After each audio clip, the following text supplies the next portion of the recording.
बिस्मिल्लाहिर्रहमानिर्रहीम, अस्सलाम वालेकुम। मैं हूं करामत मुगल और मेरे साथ हैं सईद बलोच साहब, सीनियर जर्नलिस्ट हैं, सुप्रीम कोर्ट कवर करते हैं। सईद बलोच साहब, शटल कॉक का आपको आइडिया होगा, लेफ्ट नहीं, राइट शटल आगे कॉक पीछे। बुरके की बात कर। नहीं, जो शटल कॉक होती अच्छा, है। और वो दूसरी जरदारी बस साहब, सर्विस। इलेक्शन का रिजल्ट आते ही बन गए हैं शटल कॉक। कराची से इस्लामाबाद, इस्लामाबाद से लाहौर, लाहौर से फिर इस्लामाबाद, जोड़ तोड़ के माहिर हैं, बहुत बड़े व्यापारी हैं, बहुत बड़ी डाट डाट है। ठीक है, अब वो बंदे तोड़ने की उनकी ड्यूटी लगी है। उधर से नवाज शरीफ ने ड्यूटी लगाई है शहबाज शरीफ की कि तुमने बंदे तोड़ने हैं, मिलो जरदारी से, मिलो फजल रहमान से, मिलो खालिद मकबूल सदीकी से। और निशाने पर हैं पीटीआई के आज़ाद कैंडिडेट्स, जिन्होंने कुरान पर हल्फ दिया हुआ है कि उनको टिकट मिला है तो वो मैंडेट का एहतराम करेंगे, इमरान खान के एतमाद को ठेस नहीं पहुंचाएंगे। ये जो दौड़ लगी है, इसका राज क्या है? इस्लामाबाद आए हैं, यहाँ सुनी नहीं गई, लाहौर गए हैं, वहाँ सुनी नहीं गई, फिर वापस इस्लामाबाद। बहुत शुक्रिया करामत मुगल साहब। असल में राज है इक़्तिदार की कुर्सी, हम्म। बस। सही। हाँ, वो क्या कहते हैं उसको कि वो कोई फूल होता है ना, मेरे रात को जो होता है, क्या कहते हैं, रात की रानी रात की कहते हैं। रानी। हाँ, वो दूर तक उसकी खुशबू जो है ना, रात को वो बंदे को महसूस हो जाती है। तो अब वो जो इक़्तिदार की कुर्सी है ना, वो भी अब खुशबू छोड़ रही है। हम्म। और ये जो सारी सियासी जमातें हैं ना, अब ये खुशबू सूंघ के ना इधर उधर भाग रहे हैं ताकि वो कुंजी हमें मिल जाए कमरे की जिसके अंदर वो कुर्सी पड़ी है, और हम जाकर उस कुर्सी पे विराजमान हो जाएं। और आप देखें कि पीडीएम हुकूमत थी, नून लीग स्टीयरिंग सीट पे बैठी थी, पीपल्स पार्टी फ्रंट सीट पर, जो ड्राइवर के साथ वाली सीट थी उस पे थी, और बाकी सियासी जमातें पिछली सीटों और कुछ डिग्गी में थी। और और अब ये सारी जमातें जब इलेक्शन आए तो ये सारे एक दूसरे के एंटी हो गए। इन्होंने रज के नूरा कुश्ती की बकौल इमरान खान। ये एक ही सिक्के के दो रुख हैं, दो अभी रुख हैं। बिलावल मान भी गए ना कि वो जी जी, सियासी बयानात वो थे, सियासी बयानात है, ऐसा ही है। मुल्क को आगे बढ़ाना है तो हाँ हमें साथ मिलकर चलना जी होगा। जी। तो ये देखें कि हम पहले ही कहते थे कि ये दर हकीकत सिर्फ और सिर्फ अवाम को बेवकूफ़ बनाने के लिए ये बयानात दे रहे हैं। दूसरी जानिब आप देखें कि इमरान खान साहब का एक बड़ा वाज़ेह मौक़िफ़ रहा है इन सियासी जमातों के हवाले से, इनकी करप्शन के हवाले से, या इनकी जो भी माली स्कैंडल बनते हैं उनके हवाले से। और ये वही पीडीएम की सियासी जमातें हैं, मुस्लिम लीग नून थी, पीपल्स पार्टी थी, एमक्यूएम थी, और दीगर जो इस्तेकाम पाकिस्तान या इस तरह की बाकी जो स्टपनी किस्म की सियासी जमातें हैं, जिनका मकसद सिर्फ और सिर्फ ये होता है कि यार बस गाड़ी चलती रहे, तीन पहिए ना हो, चौथा पहिया छोटा ही सही ना। आपको पता है वो कुछ, बम्पी ड्राइव। हाँ, वो कुछ गाड़ियाँ होती थी जिनके साथ ना वो येलो कलर का रिम वाला एक छोटा सा पतला सा पहिया आता था, जो वक्त ज़रूरत वो लगा दिया जाता था, लेकिन लगता वो बड़ा बदसूरत और भद्दा सा था, और पूरी गाड़ी की ग्रेस ख़त्म हो जाती थी। तो ये वही वाली साथ ना, वो छोटे पीले रिम वाली ना, ये स्टपनियाँ। और ये जब हुकूमत में होंगी तो वो निज़ाम तो चलता रहेगा, लेकिन ये हुकूमत बहुत बेढंगी किस्म की और वो बदहैयत किस्म की ये आपको नज़र आएगी। अब इक़्तिदार है, और सान सीटी लफ्जों में बजा कहते दी हैं गई है, बानमती का कुंभा। बानमती का कुंभा, बिल्कुल। सीटी बजा दी गई है, हम्म। और अब ये सारे भाग रहे हैं, कभी इस्लामाबाद से लाहौर, लाहौर से इस्लामाबाद, लाहौर से कराची, कराची से लाहौर। और आप देखें कि गुज़श्ता रोज़ शहबाज शरीफ साहब 9-0 गए, तो खालिद मकबूल सिद्दीकी और दीगर लोगों ने जो खुद धांधली ज़्यादा सीटों पर जीते हुए हैं, और अगर अदालतों ने सिर्फ रिकाउंटिंग का ही कह दिया तो ये सारे जो मुज़ाकरात करने वाले हैं। इनसे फॉर्म 45 मांग लिया था। हाँ, फॉर्म 45 अगर अब इनसे अपने ना भी जीत मांगा, का जमा कराए ना। अगर इन्होंने ना भी दिए, जो पीटीआई के पास है वो, और आपका फॉर्म 47 जब उसका आप इम्तजाज होगा, हाँ, उनका जब आप वो जोड़ेंगे उन्हें। कंपैरिजन करेंगे, देखेंगे कि यहाँ और यहाँ फर्क तो नहीं है, तो बस वहीं से सारी चीजें। क्योंकि फॉर्म 47 जो है वो तमाम पोलिंग एजेंटों को, 45 फॉर्म 45 तमाम पोलिंग एजेंटों को एक ही वक्त में बना कर दिया जाता है, और वो सबके पास एक जैसा ही हाँ। होता है। तो इसका मतलब ये है कि अगर वो पीटीआई के पास है तो वो दीगर के पास भी होगा। एमक्यूएम के पास अगर नहीं भी है, या वो जेल ही बना के ले आते हैं कि ये देखें जी हमारे पास तो ये है, तो जो दीगर सियासी जमातों का है उसके साथ अगर वो सारे एक जैसे हुए और इनका मुख्तलिफ हुआ, तो फिर भी आपके जो है वो पैरों तले रेस जमीन से निकल, आउट। हाँ, रेस आउट हो जाएंगे। तो इसलिए नवाज शरीफ साहब हों, शहबाज शरीफ साहब हों, खालिद मकबूल सिद्दीकी हो या इस्तेकाम पाकिस्तान वाले हो, ये सिर्फ एक हवा के झोंके पे टिके हुए हैं। और वो क्या कहते हैं कि तराजू के ऊपर सिर्फ एक फूल की पत्ती आके जब वो रखी जाएगी ना तो वो यूं हो जाएगा। सही। तो ये भी बिल्कुल इसी तरह खड़े हैं कि एक फूल की पत्ती आपने रखनी है तो तराजू गया। तो ये आस उम्मीद है इनकी कि हम ये कर सकते हैं, ये हमें करना चाहिए। लेकिन जैसा कि हमने पहले भी इसके ऊपर बात की अब से थोड़ी देर पहले कि अगर अदालतें कोई कोई एक्स्ट्रा रिलीफ नहीं देना, आप ये कहना कि जी पीटीआई की फेवर में अदालतें फैसले दे रही हैं, ये कुछ हो रहा है, कुछ भी करने की जरूरत नहीं है। सिर्फ रिकाउंटिंग एज पर जो इलेक्शन एक्ट 2017 है उसके मुताबिक आपने सिर्फ फॉर्म 47 देख के 45 देख के आपने वो फैसला करना है। वो भी अगर आप देख लें तो नवाज शरीफ साहब जाते हैं, शहबाज शरीफ जाते हैं, मरियम जाती हैं, ओन चौधरी जाता है, खालिद मकबूल सिद्दीकी जाता है, ये मुस्तफ़ा कमाल जाता है। एमक्यूएम की वो जो 17-18 सीटें जीती हैं वो सिर्फ 2 या 3 सीटें 15 बची हैं। जीती हैं यार, बस करते 15 नहीं, जीती मैंने अब 18 सुनी है, 17 या 15 18 15 तक। 15 चले फिर 15 भी हो तो मेरे ख्याल में मैक्सिमम 3 सीटें बनती है, 3 से ऊपर एमक्यूएम नहीं जीती। हम्म। 12 सीटें अगर आपके जो बात है उसके क्योंकि मुताबिक 7 तो पीपल्स पार्टी जी जीती है जी, ना, 22 सीटें। तो 7 और वो 12 और कितनी 15 में से 3 निकालें तो पीछे 12 सीटें ये इनकी जाएंगी। तो फिर ये कहाँ पे खड़े होंगे?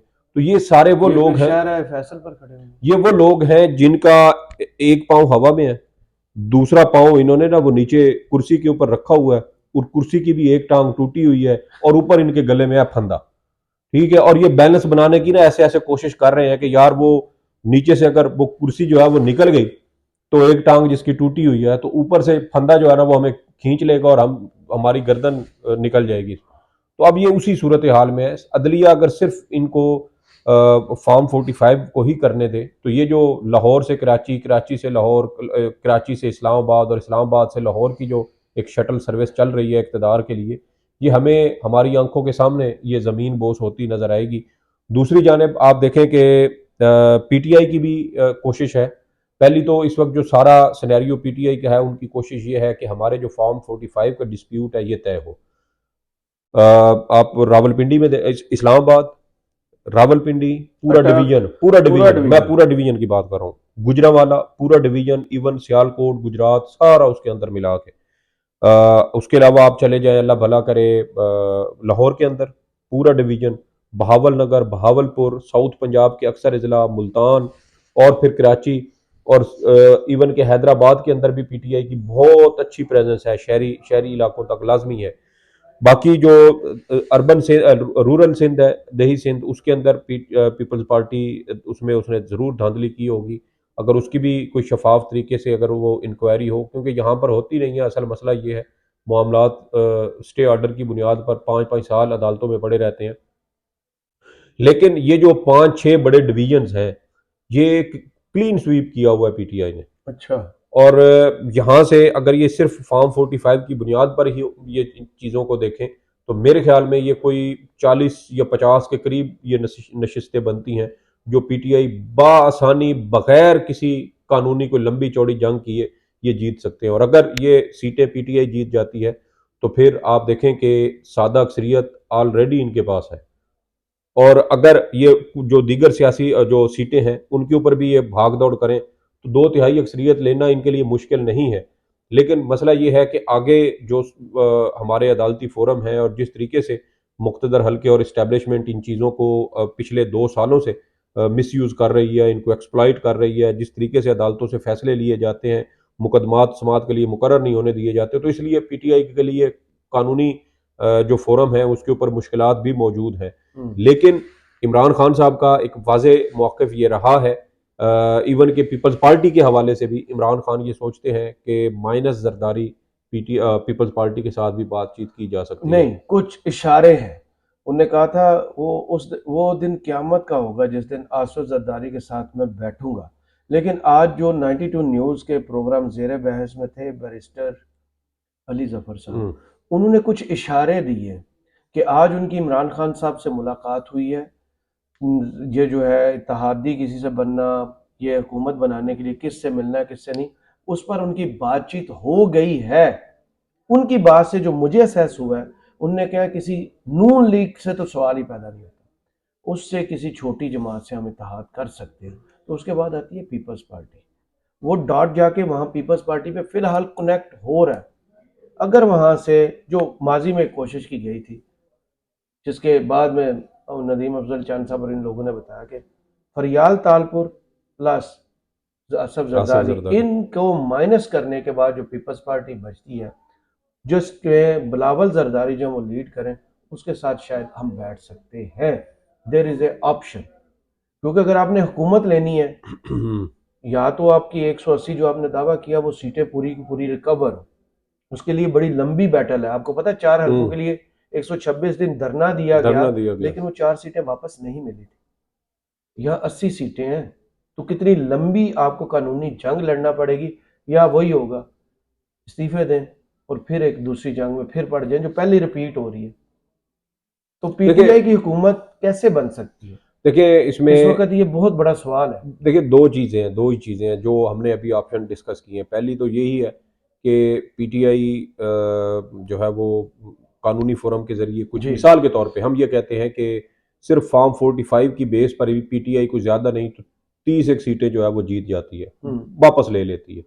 ये टैक्सला रावलपिंडी पूरा डिवीजन में 130 ये हुई, एक सीट हुई एमडब्ल्यूएम वाली, एमडब्ल्यूएम वाली, 131 131 के ऊपर आपको 25-30 मिल जाएंगे। 30 एक सीटें जो है ना आपकी वो वो बनती है, रिजर्व सीट। बनती है। तो तो 168 मेरे ख्याल में चाहिए हुकूमत बनाने के लिए। हाँ, तो ये आपकी देखें कि वो बिल्कुल 168 165 70 के दरमियान ही ये बन रही है। 51% चाहिए होती है, मेरे ख्याल में 168 बनती तो है। कुछ ऐसे भी आज़ाद उम्मीदवार हैं जो पीटीआई के अलावा आज़ाद सीटों पर वो जीते हैं, और कुछ बलूचिस्तान से कुछ छोटी जमातें हैं, उनको भी साथ मिलाया लेकिन जा सकता हुकूमत है। सर जी फिर वही बनेगी ना जैसा लास्ट टाइम का एक्सपीरियंस है, कि घुटने भी बंधे होंगे और टखने भी बंधे होंगे, और आपने चल के भी दिखाना होगा। फिर देखें, फिर यही बात है, इमरान खान साहब पहले ही कहते थे कि अगर इस तरह की हुकूमत लूली मिलेगी लंगड़ी तो वो हुकूमत नहीं नहीं करेंगे। लेनी। जी जी। लेकिन दूसरी जानिब मेरे ख्याल में एक बार फिर असम्बलियों से रिजाइन करना कोई समझदारी वाला फैसला नहीं होगा। बैरिस्टर गौहर साहब की स्टेटमेंट आपने देखी? जी जी, उन्होंने कहा कि सवाल ही नहीं पैदा होता कि हम दोबारा इस्तीफे दें, इस्तीफे ना देकर लेकिन दूसरी जानिब एक और चीज़ जो मुझे लगती है कि ये जो इस वक्त एक नई मिक्स अचार हुकूमत बनेगी, ये भी मुझे कोई ज़्यादा लंबी चौड़ी चलती हुई नज़र नहीं फिर तो आती। ये साइकिल ही है सर देखें, वो मैंडेट चोरी करते रहेंगे। साइकिल फिर यही बात है ना कि हाँ। जो लोग ये मैंडेट चोरी कर रहे हैं, जो इस मुल्क और कौम की किस्मत के साथ खिलवाड़ कर रहे हैं, फिर उनको कहीं ना कहीं किसी ना किसी वक्त इन्हीं सियासत देखिए करना, लीडरशिप जो है वो आपकी सिर्फ पॉलिटिकल है। मैं कहता हूं कि एक फौजी आमिर से बेहतर है कि हम आसिफ जरदारी के पीछे खड़े हों, हम नवाज शरीफ के पीछे खड़े हों। वो सियासतदान हैं, वो जैसे भी हैं, मेरे ख्याल में वो पॉलिटिकल लीडरशिप हाँ, है वो घरों उसके की पीछे। 4 दीवारियां नहीं फैलाएंगे।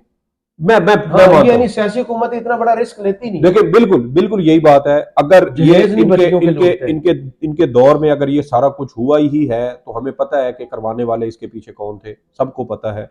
और इसलिए एक फौजी आमिर की हिमायत करने से बेहतर है कि फिर हम आसिफ जरदारी के पीछे खड़े हों, हम नवाज शरीफ के पीछे खड़े हों, हम मौलाना के पीछे खड़े हों, और हम दीगर जो पॉलिटिकल लीडरशिप है वो करप्ट हैं, वो नलायक हैं, नाअहल हैं, जैसे भी हैं, फिर भी मेरे ख्याल में ये ज़्यादा बेहतर है। तो ये कहीं ना कहीं किसी न किसी सतह पर जाकर इन सियासतदानों ने ही रेड लाइन लगानी है कि भाई ये लाइन है, इससे आगे ना हम आएंगे ना हमने आपको आने देना है। मुझे बताएं, अगर ये अदम एतमाद के वक्त ये सारे सियासतदान इमरान खान के साथ खड़े हो जाते, इमरान खान को भी वही धमकियां दी है ना, वही मुकदमात है ना जो इनके खिलाफ बने थे। वो करप्शन के मुकदमात भुगत रहा है, इनके खिलाफ तो चले गद्दारी के मुकदमात नहीं थे, उसके खिलाफ तो साइफर का गद्दारी का मुकदमा भी उसने भुगत लिया, उसने तोशाखाना वाला भी भुगत लिया, उसने इद्दत में निकाह वाला भी भुगत लिया। यही आप मेन बना सकते थे ना, उसने वो सारे भुगत लिए। अगर वो भुगत रहा है तो फिर आपको मौत पड़ती है कि आप थोड़ा सा स्टैंड ले लें और थोड़ी सख्तियां बर्दाश्त कर लें।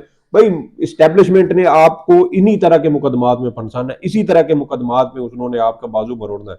तो अगर वो एक बंदा स्टैंड ले सकता है तो फिर आप क्यों नहीं ले सकते? यहीं से फिर आपकी वो पॉलिटिकल लीडरशिप की जो अप्स एंड डाउन है कि एक सिर्फ सियासतदान रह जाएगा और दूसरा जो है वो स्टेट्समैन का दर्जा हासिल कर लेगा। और इमरान खान साहब 2019 में साबित कर चुके हैं कि वो एक सिर्फ रिवायती सियासतदान नहीं है, वो एक स्टेट्समैन है। जब भारत के साथ हमारा ये सारा एक एडवेंचर हुआ था, तो इसलिए मेरे ख्याल में पीटीआई कोशिश करेगी कि आसिफ जरदारी के बगैर ये जो हुकूमत मामला में जो है किसी छोटी जमात के साथ इत्तेहाद जो कुछ नून लीग ने मेरे ख्याल में इस वक्त पीटीआई के या साथ पहली किया, बैटल जो है वो जीते जो लीगल हाँ, फ्रंट पर अगर पहली मेरे ख्याल में अभी भी मैं ये समझता हूँ एनर्जी उस पर लगानी उसके ऊपर लगाए, पीटीआई का इस वक्त भी फोकस वही है। हम्म। फोकस यही है कि हम अपनी चोरीशुदा सीटें वापस ले। मैं आपको बता रहा हूं कि कम से कम 6 से 7 डिवीजन बनते हैं जहां से पीटीआई ने ऐसे सुहागा फेर दिया। मैं सिर्फ शहरों की बात नहीं कर रहा, मैं डिवीजन की बात कर रहा हूं। पूरा लाहौर, पूरा रावलपिंडी डिवीजन, पूरा आपका बहावल नगर, पूरा आपका गुजरांवाला डिवीजन, ये सिर्फ लाहौर की 14 सीटें हैं सर। यार इस दफा तो हैरानकुन तौर पर इन्हें विहाड़ी से तहमीना दुल्ताना को जिता दिया और ताहिर इकबाल इतना मजबूत कैंडिडेट है कि आपकी सोच सर बहुत कुछ हुआ कौन है। से इन्होंने हरकतें की हैं जो मेरे ख्याल में इंशाल्लाह अगले दिनों में आने वाले दिनों में ना सारे रिजल्ट सिर्फ 15 सीटें आपकी पीटीआई की सिर्फ कराची से बनती हैं। सिर्फ कराची से 2 पर पीपल्स पार्टी थी, 2 पर एमक्यूएम थी और एक सीट जो है ना वो मुझे याद नहीं है कि वो नैप जो नई पार्टी बनी, शायद वो थी नैप। जी नैप। ये 5 सीटों के अलावा 15 सीटों पर पीटीआई भारी मार्जिन के साथ आगे थी। तो सिर्फ अगर 15 सीटें ये हों, 14 आपकी लाहौर बनती है। लाहौर में भी इन्होंने एक सीट नून लीग को नहीं जीतने दी, 14 वो 15 ये, 29 सीटें सर सिर्फ ये बनती हैं। फिर आप रावलपिंडी की भी डाल लें, फिर आप बहावलपुर की भी डाल लें, बहावल नगर की भी डाल लें, फिर आप जो बाकी पूरे पंजाब के अंदर इन्होंने हेर फेर किया, फैसलाबाद से भी इन्होंने 3-4 सीटें 5 सीटें इन्होंने वहां से भी चोरी की हैं। तो सर ये सिर्फ मोटा मोटा हिसाब भी करें तो आपकी 50 सीटें बनती हैं। बिल्कुल सही, ज्यादा बरीकी में तो जाने की जरूरत ही नहीं है। बिल्कुल सही। और हुकूमत का बनाने का जो हक है वो पीटीआई का ही बनता है। सर इंटरनेशनल मीडिया आपको कह रहा है कि जो बंदा जेल में बैठा है, जिसके खिलाफ आपने कोई ऐसा जो रुकावट है रियासती सतह पर जो आपके पास थी और आपने उसके खिलाफ ना इस्तेमाल किया, हर बार आजमाया, लेकिन और वो भी कह रहे हैं कि वो बंदा जेल में बैठ के ज्यादा सीटें जीता है और वो हकदार है कि वो हुकूमत बनाए। सही, बहुत शुक्रिया सईद बलोच साहब आपके तजिए का। कमेंट्स बॉक्स में जरूर बताइएगा वीडियो आपको कैसी लगी। इजाजत दीजिए, अल्लाह हाफिज।